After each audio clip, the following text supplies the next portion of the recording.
আসসালামু আলাইকুম, কেমন আছেন সবাই? আশা করি সকলে ভালো আছেন। তো আমাদের মধ্যে অনেকেই কিন্তু ঈদুল আজহার যে পোস্টারগুলো আছে সেগুলো তৈরি করার জন্য উদ্গ্রীব। কীভাবে সে একটি ফেসবুকে ছবি আপলোড দিবে ঈদুল আজহার পোস্টার বানিয়ে। তো সকলে কিন্তু ঈদের শুভেচ্ছা জানানোর জন্য ঈদুল আজহার যে পোস্টারগুলো আছে সেগুলো তৈরি করার চেষ্টা করে। সো না জানার সত্ত্বে কিন্তু আমরা অনেকেই ঈদুল আজহার যে ব্যানারগুলো আছে সেগুলো তৈরি করতে পারি না।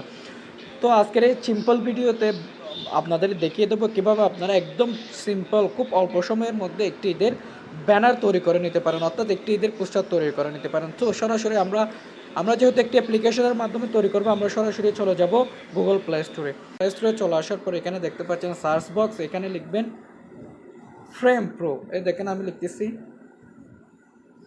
ফ্রেম প্রো, জাস্ট এতটুকু লিখে এখানে সার্চ দিবেন। সার্চ দেওয়ার পর এখানে প্রথম অ্যাপ্লিকেশন যেটা শো হবে, এই যে দেখতে পাচ্ছেন অ্যাপ্লিকেশনটা চিনে রাখেন, এটা আপনারা ডাউনলোড করে নেবেন, অর্থাৎ ইনস্টল করে নেবেন। ইনস্টল করার পর এটা ওপেন করবেন। এটা ওপেন করার সময় ঠিক এরকম একটি ইন্টারফেস শো হবে। এটা কিছু সময় নেওয়ার পর আপনারা দেখতে পাচ্ছেন এখানে কিন্তু হরেক রকমের আপনারা দেখতে পাচ্ছেন ঈদুল আজহার ব্যানারগুলো এখানে শো হচ্ছে, যে দেখতে পাচ্ছেন আপনারা। সো এখান থেকে চাইলে কিন্তু একটাতে ক্লিক করে আপনারা ঈদুল আজহার ব্যানারটি তৈরি করে নিতে পারেন। সো আমি এখানে এখানে আপনারা দেখতে পাচ্ছেন দলীয় যে পোস্টারগুলো আছে সেগুলো কিন্তু এখানে শো হচ্ছে। আপনারা চাইলে কিন্তু এখানে দলীয় পোস্টারগুলোও দিতে পারেন। সো এখানে আমি একটা পোস্টার সিলেক্ট করতেছি। জাস্ট এখানে দেখতে পাবেন আনলক নামে একটি অপশন চলে আসবে, এখানে একবার টাচ করবেন। এখানে টাচ করার পর একটি অ্যাড দেবে, আপনাকে অবশ্যই অ্যাড টু।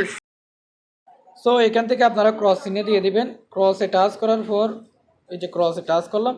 ক্রসে টাচ করার পর আমরা যে পোস্টারটি সিলেক্ট করেছি সেটি কিন্তু এখানে আপনাদের সামনে শো হয়েছে।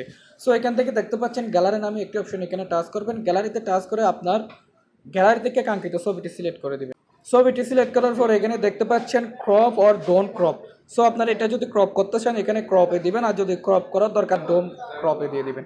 ডোন্ট ক্রপে দেওয়ার পর একটা আমরা বেরিয়ে চলে আসলাম। বেরিয়ে চলে আসার পর এখানে দেখতে পাচ্ছেন ছবিটি কিন্তু শো হচ্ছে, এই যে। তো আপনারা এটা ছবিটি বড় করে দিবেন, এভাবে জাস্ট এভাবে বড় করে এখানে বসিয়ে দিবেন, এভাবে বসিয়ে দিবেন। সো বসিয়ে দেওয়ার পর এখানে কিন্তু আপনাদের কাজ টোটালি শেষ।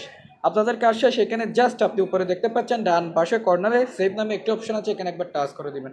সেভ টাচ করে দেওয়ার সাথে সাথে কিন্তু আপনার ছবিটি আপনার গ্যালারিতে সেভ হয়ে যাবে।